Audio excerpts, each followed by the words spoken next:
ఆసిఫాబాద్ జిల్లా కేంద్రంలోని గోడవెల్లి ప్రాథమిక పాఠశాలను జిల్లా కలెక్టర్ వెంకటేష్ ధోత్రే, అదనపు కలెక్టర్ దీపక్ తివారీతో కలిసి సందర్శించారు. పాఠశాల మౌలిక వసతులను పరిశీలించి విద్యార్థులకు అందుతున్న సమరూప దుస్తులు, పాఠ్య పుస్తకాలు, మధ్యాహ్న భోజన వసతులపై ఉపాధ్యాయులను అడిగి తెలుసుకున్నారు.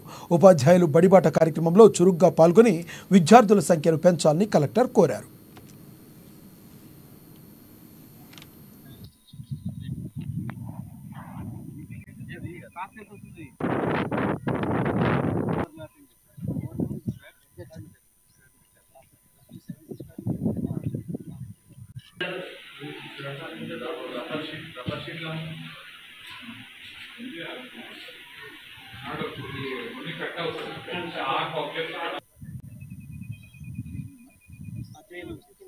కింద షీట్ కూడా